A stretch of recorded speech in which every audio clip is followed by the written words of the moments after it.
जय हिंद स्टूडेंट्स, आपको मेरी क्लास में वेलकम। ये दिस इज़ जॉडीज़ फ़ोन का दूसरा नंबर वीडियो है, सेकंड पार्ट है। इससे पहले पार्ट में हम लोगों ने कंप्रीहेंशन चेक जो है कुछ बयान कर चुके हैं, डिस्कस कर चुके हैं उसके क्वेश्चन आंसर। अब हम दूसरा जो क्वेश्चन आंसर है पेज 94 में, working with the text, page number 94 and 95 इस वीडियो में हम डिस्कस करेंगे। अगर आपको पहला वीडियो देखना है, वीडियो 1, तो नीचे डिस्क्रिप्शन में आपको लिंक मिल जाएगा, आप वहां से देख सकते हैं। वहां पर बाकी क्वेश्चंस के आंसर्स आपको मिल जाएंगे और काफ़ी शॉर्ट एंड सिंपल वे में आंसर्स लिखे गए हैं। I hope it will be helpful for you. तो चलिए हम ज़्यादा बातें नहीं करते हुए आज की वीडियो को यहाँ से स्टार्ट करते हैं। देखिए question number 1, why did Penny Baxter allow Jody to go find the fawn and raise it. ये पेनी बक्सचर यानी जॉडीज़ फादर जो है उसको क्यों अलाउ करता है कि वो फ़ोन को लेके आए। Answer, Penny was convinced by Jody's argument that it would be ungrateful if they left the fawn in the forest to starve. यानी पेनी ने अपने फादर को, पेनी को जो है जॉडी आर्गूमेंट के जरिए कन्विंस्ड करते हैं कि अगर हम उसको छोड़ देंगे जंगल में अकेला तो इट वुड बी अनग्रेटफुल, ये अनग्रेटफुल हो जाएगा, ये अच्छी बात नहीं होगी। Then he realised that Jody was right, तब उसके वालिद को रियलाइज़ होता है कि जॉडी ने सही कहा है, हमें उसे अपने घर में बुला लेना चाहिए। Then question number 2, what did Doc Wilson mean when he said nothing in the world ever comes quite free. वो कहते हैं कि इस दुनिया में जो है कोई भी चीज़ फ्री का नहीं आता है, ठीक है। वो क्यों कहता है उसको, उसका मतलब, कहने का मतलब क्या होता है। What did Doc Wilson mean, उसका मतलब क्या है। तो इसका आंसर है, Doc Wilson meant that Penny must pay back to the doe whom he had killed for his own gain by bringing up her phone। वो कहते हैं कि जैसे उसने उनके माँ को मारकर उसने अपना जान बचाया, फ़ायदा लिया, तो उसका बदला उसे देना चाहिए उस फ़ोन को अपने घर में बुलाकर, घर में लाकर, ठीक है। नाउ अब क्वेश्चन नंबर 3 में देखते हैं क्या बोलता है। How did Jordi look after the phone after he accepted the responsibility for doing this. यानी जॉडी उसकी कैसे फ़ोन की देखभाल करता है जब वो उसकी रिस्पॉन्सिबिलिटी को अपनाता है, जब उसकी वो रिस्पॉन्सिबिलिटी लेता है। तो इसका आंसर है, Jordi looked after the phone like a mother. Jordi जो है उसकी देखभाल करता है अपने एक माँ की तरह। He made it drink milk, वो उसको दूध पिलाता है। This is how a mother feed her baby, जैसे एक माँ अपने बच्चे को दूध पिलाती है। Jody was glad that he had found the fawn. Jody जो है काफ़ी खुश था कि उसको जो है ये फ़ोन मिल गया, ठीक है। अब क्वेश्चन नंबर 4 में देखते हैं हम लोग। How does Jody's mother react when she hears that he is going to bring the fawn home. यानी उसकी माँ कैसा रिएक्ट करती है जब उसको पता चलता है कि जॉडी जो है उस फ़ोन को अपने घर में लाने वाला है। Why does she react in this, वो इस तरह से क्यों रिएक्ट करती है। तो इसका आंसर है, Jody's mother turned her nose when she heard that he was going to bring back the fawn. यानी वो जो है नाराज़ हो जाती है जब वो सुनती है कि वो जो है फ़ोन को घर लाने वाला है। शी गैप्स्ड विथ सरप्राइज़, वो जो है पूरा एकदम गैप्स्ट गुनगुनाती है कि because she did not want an animal in her home, क्योंकि वो जो है अपने घर में किसी जानवर को रखना नहीं चाहती है, इसलिए जो वो नाराज़ हो जाती है जब वो उसको वापस लेके आना चाहता है। अब हम दूसरे क्वेश्चंस की तरफ जाते हैं जिसमें लैंग्वेजेस है, यानी उसमें वर्किंग विथ लैंग्वेज, यानी इसमें लैंग्वेज पर क्वेश्चंस है। तो इसमें हम देखते हैं पहले क्या है कि look at this pairs of sentences, यानी 2 सेंटेंसेस दिया गया है, इसको हमें देखना है कि क्या चीज़ है। Penny said to Jody will you back before dinner. पेनी जो है बोलती है कि क्या आप उसको, यानी ये डायरेक्ट स्पीच में है। आपने नरेशन चेंज देखा होगा, जो डायरेक्ट इनडायरेक्ट होते हैं, यानी हमको डायरेक्ट सेंटेंस दिया हुआ है, इसको इनडायरेक्ट बनाना है। तो पहला सेंटेंस का यहाँ पर आंसर दिया हुआ है, Penny asked Jody if he would be back before home. यहाँ पर हम इफ़ या वेदर का यूज़ करेंगे इन्वर्टेड कॉमा के बाद, क्योंकि ये एक इंटेरोगेटिव सेंटेंस है, ठीक है। और चूँकि इसका रिपोर्टिंग वर्ब जो है पास्ट टेंस है, इसलिए इसका जो है रिपोर्टेड स्पीच भी पास्ट टेंस हो जाएगा। सेकंड सेंटेंस में देखते हैं, हाउ आर यू फीलिंग पा आस्क्ड जॉडी। इसका जो है इनडायरेक्ट स्पीच होगा, Jordi asked his father how he was feeling, यानी वो बोलते हैं कि वो कैसा फील करते हैं। यहाँ पर हम इफ़ या वेदर का यूज़ इसलिए नहीं करेंगे क्योंकि यहाँ ऑलरेडी एक WH यानी हाउ है, इसलिए जो है हम यहाँ एक इफ़ या वेदर का यूज़ नहीं करेंगे। अब देखते हैं, here are some questions in direct speech put them into reported speech. इसमें कुछ डायरेक्ट स्पीच के सेंटेंसेस दिए हुए हैं, आपको इसको सॉल्व करना है, इसका जो है इनडायरेक्ट स्पीच क्या होगा। तो इसमें नंबर 1 हम देखते हैं क्या है, Penny said do you really want it son. तो इसका आंसर होगा पेनी आस्क्ड हिज सन, वो अपने बेटे से कहता if he really wanted the phone. यहाँ पर हमने इफ़ या वेदर का यूज़ किया, इफ़ का यूज़ किया है क्योंकि ये भी एक इंटरोगेटिव सेंटेंस में यहाँ कोई WH नहीं है, इसलिए हम यहाँ पर इफ़ का यूज़ करते हैं। दूसरा नंबर क्वेश्चन देखते हैं, Mill Wheel said will he ride back with me. तो इसका आंसर होगा मिल विल इंक्वायर्ड, क्योंकि यहाँ पर वो इंक्वायरी करता है, इसलिए हम यहाँ इंक्वायर्ड का यूज़ करते हैं, ठीक है। Mill Wheel inquired if Jody would right back with him. यहाँ पर विल जो है वुड में क्यों ट्रांसफ़र हो जाता है, क्योंकि इसका रिपोर्टिंग वर्ब यानी मिल विल सेड है यहाँ पर। अगर यहाँ से रहता तो फिर हम इसको विल ही रहने देते, चूँकि यहाँ पर सेड है इसलिए जो है हम इसको वर्ब ये पास्ट टेंस में है, इसलिए इसको भी हम पास्ट टेंस में विल को वुड बना लेंगे, इसलिए बोलता है if Jody would right back with him. Then third number जो है देखते हैं, he said to mill will do you think the fawn is still there. ठीक है, यहाँ पर भी देखिए रिपोर्टिंग वर्ब जो है आपका he said to mill will, ये आपका पास्ट टेंस में है। उसके बाद इधर देखिए do you think the fawn is still here, यहाँ पर हमें सिर्फ वर्ब को जो है ये उस वहाँ पर जैसा वर्ब है पास्ट टेंस, यहाँ को इसको भी पास्ट टेंस बनाना है। तो यहाँ पर वर्ब जो है इज़ है, मैं एक्चुअली इसको सिर्फ हमें चेंज कर देना है, ठीक है। और जो और एक वर्ब है थिंक, यहाँ पर थिंक को हमें उसको भी पास्ट टेंस बनाना है। तो हो जाएगा जॉडी आस्क्ड, जॉडी पूछता है Mill Wheel if he thought the fawn was still there. यहाँ पर जो दो चीज़ों का चेंज होता है, एक होता है थिंक, आपका जो थिंक है वो थिंक हो जाता है थॉट। बाकी आप लोग देख सकते हैं जैसे यहाँ थिंक था, ये जो थिंक है ये जो है थॉट बन जाता है, ठीक है। और जो यहाँ पर इज़ था, ये इज़ जो है यहाँ पर वाज बन गया, क्योंकि इसका रिपोर्टिंग वर्ब जो है ये वाला पोर्शन ये पास्ट टेंस में है, इसलिए हम इसको चेंज कर देते हैं उसके रिपोर्टेड स्पीच के मुताबिक।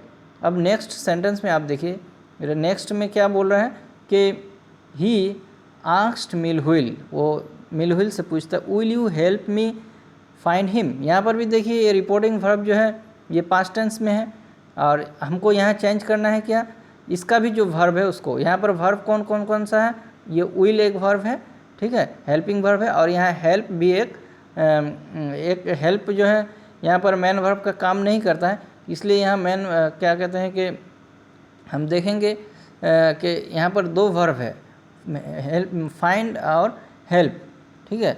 तो इसको हम चूँकि क्वेश्चन पूछते हैं यहाँ पर, इसलिए जो हम इस पर सिर्फ यहाँ पर इफ़ लगा देंगे और उसके बाद विल को सिर्फ चेंज कर देंगे। विल जो है हमारा वुड हो जाए, would help him find the phone, क्योंकि एक ही जगह हम दो वर्ब जो है पास्ट टेंस को यहाँ यूज़ नहीं कर सकते हैं। इससे पहले वाले सेंटेंस में चूँकि यहाँ ये वाज जो था वो क्या कहते हैं कि कंटिन्यूस में था, इसलिए उससे पहले वाले वर्ब को हमने क्या कहते हैं कि पास्ट टेंस ही रखा, क्योंकि यहाँ पर दो ये है, इसलिए हम एक साथ दो पास्ट टेंस यूज नहीं कर सकते, इसलिए सिर्फ वुड को हम चेंज कर दिए, ठीक है। अब नेक्स्ट सेंटेंस नंबर 5 देखते हैं, he said was it up here that पा गो बीटन बाय द स्नैक। यहाँ पर कुछ नहीं करना है, यहाँ पर जस्ट आपको सिर्फ थोड़ा सा चेंजिंग करना है कि यहाँ पर आंसर हो जाएगा Mill Wheel wanted to know if that was the place where Pa had got bitten by the snake. चूँकि यहाँ पर वाज है, वाज वेयर होने से यहाँ पर वाज वेयर के बदले में ये जैसे वाज, यहाँ पर आप देख सकते हैं, हम अभी आपको दिखा रहे हैं कि जैसे यहाँ पर वाज है तो इसलिए हमने यहाँ पर हैड का यूज़ किया है, ठीक है। अब नेक्स्ट सेंटेंस, नेक्स्ट हम देखते हैं, look at these two sentences. यहाँ पर दो सेंटेंस दिया गया है आपको, आप ये दोनों सेंटेंस को देखिए, ये क्या बोल रहा है कि जैसे ये पहला sentence it turn its head, ठीक है, और पहला वाला ही टम्बल्ड, बैकवर्ड, और ये है इट टर्न्ड इट्स हेड। यहाँ पर हमें मेन जो फोकस करना है वर्ब के ऊपर। ये देखिए यहाँ एक टम्बल एक वर्ब है यहाँ ये वाला, ठीक है, और दूसरा यहाँ पर एक वर्ब है ये टर्न्ड, ठीक है। तो बोलते हैं कि इन द फर्स्ट सेंटेंस, यहाँ हम देखेंगे the first sentence has an intransitive verb. First tension intransitive verb है, a verb without an object, यानी जैसे जिस वर्ब में कोई ऑब्जेक्ट नहीं होता है, यानी वो जो है आपका इंट्रांजिटिव वर्ब होता है। और सेकंड सेंटेंस में चूँकि यहाँ एक ऑब्जेक्ट है उसका, ठीक है, इसलिए जो है यहाँ ये ट्रांजिटिव वर्ब कहलाएगा, ठीक है। अब क्या होता है, if it has a direct object we can ask what did it turn, यानी जहाँ पर हम व्हाट का क्वेश्चन करने से जिसका हमें जवाब मिलेगा अगर व्हाट कहने से, तो वो आपका ट्रांजिटिव हो जाएगा। अगर व्हाट का जवाब नहीं मिलता है, ठीक है, तो हम इस समझेंगे कि वो इंट्रांजिटिव में है, ठीक है। अब देखिए, say whether the verb is sentence in the sentence below transitive और intransitive. Ask yourself what question about the verb. आप खुद से पूछिएगा व्हाट, यानी व्हाट करके सवाल कीजिए। अगर उसका जवाब मिलता है तो वो ट्रांजिटिव है, अगर जवाब नहीं मिलता है तो इंट्रांजिटिव है। और उसमें और एक चीज़ बताया गया है, आप इसमें ध्यान दीजिएगा कि जैसे यहाँ फॉर सम वर्ब्स, कुछ वर्ब के लिए the object is a person, object जो है एक पर्सन है, तो वहाँ पर हम व्हाट नहीं पूछेंगे, हु का क्वेश्चन पूछेंगे, ठीक है, क्योंकि पर्सन के लिए हु का यूज होता है, इसलिए हम वहाँ हु पूछेंगे, ठीक है। तो अब देखते हैं आगे वाला क्वेश्चन। जैसे नंबर 1 ये बोलता है Jodie then went to the kitchen. यहाँ पर वर्ब कौन सा है, ये वर्ब है आपका जोडी देन वेंट। ये वेंट जो है ये वर्क है ना, ये एक वर्क है, वर्ब है। इस वर्ब का इफेक्ट चूँकि किसी ऑब्जेक्ट पर नहीं पड़ता है, ऑब्जेक्ट कौन है, किचन, ठीक है, इसका इफेक्ट जो है सब्जेक्ट पर ही पड़ता है, कौन जाता है, यानी काम का इफेक्ट कौन करता है, जोडी, इसलिए जो है ये इंट्रांजिटिव वर्ब हो गया, ठीक है। नेक्स्ट देखेंगे हम दूसरा वाला द फोन उबल्ड आफ्टर हिम, ये भी इंट्रांजिटिव है। यहाँ पर उबल्ड जो है ये उबल्ड वर्ब, ठीक है, ये उबल्ड वर्ब जो है ये किसके ऊपर इफेक्ट करता है, ये काम मतलब ये कौन करता है, ये तो इसका इफेक्ट जो है फ़ोन पर ही पड़ता है, क्योंकि यहाँ हिम पर इसका कोई इफेक्ट नहीं पड़ता है। हु उबल्ड अगर पूछेंगे तो ये फ़ोन हो जाएगा, हिम का नहीं होगा, ठीक है, इसलिए ये भी एक इंट्रांजिटिव वर्ब है। उसके बाद तीसरा नंबर देखिए, यू फाउंड हिम, यहाँ बोलते हैं यू फाउंड हिम, ठीक है, यू फाउंड, ये फाउंड जो है मिलना, किसको मिलता है, ठीक है, तो ये हम अगर किसको मिलता है तो हिम को मिल जाता है, वो हिम को ढूंढता है, यानी ये काम का असर जो है इफेक्ट हिम पर पड़ता है, इसलिए एक ट्रांजिटिव है, ठीक है। उसके बाद नेक्स्ट देखते हैं, ही पिक्ड इट अप, ये क्या करते, पिक्ड, ये जो पिक्ड वर्ब है आपका यहाँ पर, ये पिक्ड का इफेक्ट इट पर पड़ता है यहाँ पर, ठीक है, किसको उठाता है, इट को, व्हाट इट पिक्ड, ये व्हाट पिक्ड, इसको इट, तो इसलिए यहाँ पर एक ट्रांजिटिव वर्ब हो गया ये, ठीक है। नेक्स्ट नंबर 5 देखते हैं, ही dipped his fingers in the milk, यानी ये फिंगर्स को डिप करता है, ठीक है। यहाँ पर ये फिंगर जो है आपका, ये फिंगर डिप्ड, ये डिप्ड वर्ब का इफेक्ट किस पर पड़ता है, फिंगर्स पर, किसको डुबाता है, उंगलियों को, यानी ये फिंगर्स जो है यहाँ पर आपका डिप्ड हिज फिंगर्स, इसकी हिज उंगली, ठीक है, उसकी उंगलियों पर इफेक्ट पड़ता है, इसलिए जो है ये डिप्ड का इफेक्ट चूँकि ऑब्जेक्ट पर पड़ता है, इसलिए ये एक ट्रांजिटिव वर्ब हो गया, ठीक है। नेक्स्ट हम देखेंगे, इट ब्लीटेड फ्रेंटिकली एंड बटेड हिम, यहाँ पर देखेंगे आप तो यहाँ पर 2 वर्ब मिलेगा आपको, एक ब्लीटेड और एक है बटेड, ठीक है। तो एक ब्लीटेड जो है, ब्लीटेड का इफेक्ट चूँकि किसी पर नहीं पड़ता है तो ये इंट्रांजिटिव हो गया, और बटेड जो है हिम पर इफेक्ट पड़ता है तो ये एक ट्रांजिटिव वर्ब हो गया, यानी ब्लीटेड यहाँ पर इंट्रांजिटिव है और बटेड जो है यहाँ पर ट्रांजिटिव है, ठीक है। नेक्स्ट आप क्वेश्चन नंबर 7 में देखते हैं, the phone sucked his finger, यहाँ पर आप वर्ब को पहले ढूंढिए कि वर्ब कौन सा है, ये सक्ड, ठीक है, ये सक्ड का इफेक्ट चूँकि उसके फिंगर्स यानी फिंगर को चूसता है, ठीक है, तो फिंगर्स पर इफेक्ट पड़ता है, तो इसलिए ये एक ट्रांजिटिव वर्ब हो गया, ठीक है। अब क्वेश्चन नंबर 8 में देखते हैं, he lowered his fingers slowly into the milk, यानी ही यहाँ पर आप देखेंगे ये लॉर्ड जो वर्ब है इसका इफेक्ट किस पर पड़ता है, फिंगर्स पर, ठीक है, तो ये फिंगर्स पर यानी ऑब्जेक्ट पर इसका इफेक्ट पड़ गया, तो ये ट्रांजिटिव हो गया। बहुत ईजी है, इसको अगर आप समझेंगे सिंपली तो बहुत इफेक्ट है, यानी अगर वर्ब जो है वर्ब का इफेक्ट अगर जो ही आपका ऑब्जेक्ट पर पड़ा और उससे हम अगर हु या व्हाट का क्वेश्चन पूछेंगे, अगर जवाब मिल जाता है तो आपका ट्रांजिटिव हो गया। ये बहुत सिंपल है, ठीक है। नेक्स्ट जो है क्वेश्चन नंबर आपका 9, it stamped it's small hoops impatiently, ठीक है। तो ये स्टैम्प्ड जो है यहाँ पर आपको वर्ब है, ठीक है। इस स्टैम्प्ड किसको करता है? इट्स स्मॉल हुप्स, यानी ये हुप्स जो है यहाँ पर ऑब्जेक्ट है, तो इसलिए स्टैम्प्ड का इफेक्ट हुप्स पर पड़ता है, इसलिए एक ट्रांजिटिव वर्ब हो गया। नेक्स्ट हम देखेंगे question number 10, he held his fingers below the level of the milk, यानी वो क्या करता है? हेल्ड, किसको हेल्ड करता है? फिंगर्स को, यानी ये काम का जो है डायरेक्ट कनेक्शन फिंगर्स के साथ है, फिंगर्स को हेल्ड करता है, इसलिए एक ट्रांजिटिव वर्ब हो गया, ठीक है। नेक्स्ट देखते हैं question number 11, the phone followed him, phone उसको फॉलो करता है, तो ये क्या हो गया? ये फॉलोड का इफेक्ट किसको फॉलो करता है? ये हिम, टू हुम, हिम, तो इसलिए ये ट्रांजिटिव हो गया, ठीक है। अब देखते हैं क्वेश्चन नंबर 12 में क्या है? ही वॉकड ऑल डे, ये चूँकि वॉकड है, ये वॉकड क्या डे पर इफेक्ट पड़ता है? नहीं। कौन वॉकड करता है? ही, यानी ये सब्जेक्ट पर इफेक्ट करता है। जो ही सब्जेक्ट पर इफेक्ट पड़ा इसका मतलब वो इनट्रांजिटिव, और ऑब्जेक्ट पर इफेक्ट पड़ने से वो हो जाता है ट्रांजिटिव, ठीक है। नेक्स्ट क्वेश्चन नंबर 13 देखते हैं हम, ही स्ट्रोक्ड इट्स साइड, वो स्ट्रोक्ड करता है, किसको स्ट्रोक करता है? इट्स साइड, ये इफेक्ट पड़ता है साइड पर, तो इसलिए ट्रांजिटिव हो गया। नेक्स्ट क्वेश्चन नंबर 14 देखेंगे, the phone lifted its nose, ये लिफ्टेड जो है ये काम ये है लिफ्टेड, क्योंकि नोज़ को लिफ्ट करता है, तो इसलिए जो ये ट्रांजिटिव हो गया, ठीक है। नेक्स्ट द इट लेग्स हंग लिम्पली, ये हंग जो है, ये हंग यहाँ पर चूँकि वर्ब है, और लिम्पली जो है इसका ऑब्जेक्ट है, लेकिन इस पर कोई इफेक्ट नहीं पड़ता। किस पर इफेक्ट पड़ता है? लेग्स को हंग करता है, यानी सब्जेक्ट पर पड़ता है, इसलिए सब्जेक्ट पर इफेक्ट जो ही पड़ा तो ये इंट्रांजिटिव, ठीक है। यानी वेरी सिंपल, अगर आपका इफेक्ट सब्जेक्ट पर पड़ जाए, यानी सब्जेक्ट ही से ख़त्म हो जाए, उसका ऑब्जेक्ट पर कोई इफेक्ट ना पड़े वर्ब का, तो वो आपका क्या कहते हैं कि इंट्रांजिटिव हो गया। अगर ऑब्जेक्ट पर इफेक्ट पड़ता है वो ट्रांजिटिव हो गया। इसके लिए आपको क्या जानना है कि आपको you have to find out the verb. अगर आप वर्ब को फाइंड आउट कर लेते हैं तो इट्स ईजी फॉर यू, बहुत आसान है आपके लिए।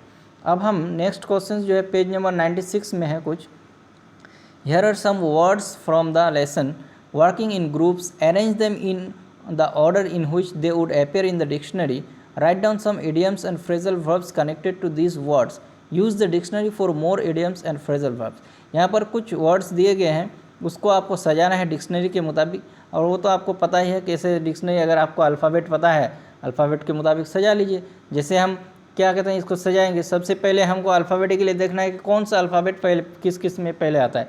जैसे सी अल्फ़ाबेट है पहले, क्लोज, सी यहाँ पर एक है और एक है ये दोनों में, देखिए दोनों में क्या है, सबसे पहले सी एल दोनों में है, तो सी एल चला गया। उसके बाद थर्ड अल्फ़ाबेट इसमें क्या है, एक में है आपका ओ और दूसरा में है ई, तो ई और ओ में कौन आता है? पहले ई आता है अल्फ़ाबेटिकली, क्योंकि अल्फ़ाबेटिकली जो है ई पहले आता है तो ये क्लियरिंग पहले आया, ठीक है। इसी तरह से हमने जो है नीचे सबको डिक्शनरी के मुताबिक सजाया है, और साइड में उसका एक फ्रेजल वर्ब भी लिख दिया है, फ्रेजल सेंटेंस भी उसका थोड़ा सा कोई दूसरा मीनिंग जो है उसका लिख दिए हैं।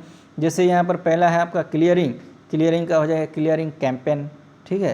क्लोज का close shape, close up, etcetera, you can find out more, आप ज़्यादा ढूंढ सकते हैं। यहाँ जो ड्रॉ का हो जाएगा ड्रॉ द कर्टन ऑन और ओवर, और ड्रॉ ए ब्लैंक, ठीक है। अब लाइट देखिए, लाइट का क्या हो जाएगा, इन द लाइट ऑफ और bring to light. Then next है मेक का क्या हो जाएगा, मेक द मोस्ट ऑफ और मेकअप, ठीक है। उसके बाद पार्ट का हो जाएगा पार्ट विथ और पार्टेड कंपेयरिंग। पिक का हो जाएगा पिकअप, पिक एंड क्लोज। स्क्रॉनी का मतलब होता है द स्क्रॉनी नेक। स्वीट का हो जाएगा स्वीट 17, स्वीट टंग, स्वीट नथिंग। वंडर का हो जाएगा वंडर वर्ल्ड, 9 days क्या कहते हैं कि 9 days वंडर अबाउट। यानी आप जो खुद से भी, मैंने जस्ट कुछ एग्जांपल्स आपको दिए हैं इन सारे वर्ड्स का, आप जो खुद से चाहे तो इसको ढूंढ सकते हैं। आप इसका मीनिंग भी देख सकते हैं गूगल में कि किसका क्या मीनिंग है। वेरी इजी, आजकल के ज़माने में तो पढ़ाई काफ़ी आसान है, आप गूगल में कुछ भी सर्च कीजिए आपको मिल जाएगा, ठीक है। मुझे उम्मीद है कि मैं आपको अच्छी तरह से समझा पाया हूँ। ठीक है। I have tried my best, मैंने अपनी अच्छी कोशिश की है। अगर आपको ये पसंद आया मेरा वीडियो तो आप इसको ज़्यादा से ज़्यादा शेयर कीजिए, और इसके क्या कहते हैं कि इसके नीचे आपको एक दूसरे वीडियो का लिंक दिया है। अगर आपने इससे पहले वाले वीडियो को नहीं देखा है तो उस वीडियो को भी देख लीजिए। और आपसे मेरी ये हम्बल रिक्वेस्ट है कि आप मेरे चैनल को सब्सक्राइब कीजिए और इसके जो नोटिफिकेशन बटन को क्लिक कीजिए, ताकि इस कोर्स से मुतालिक जो भी वीडियो यहाँ पर अपलोड हो उसका इन्फॉर्मेशन आप तक पहुँच पाए। Okay, thank you for watching, thanks. Okay, have a nice day, जय हिंद।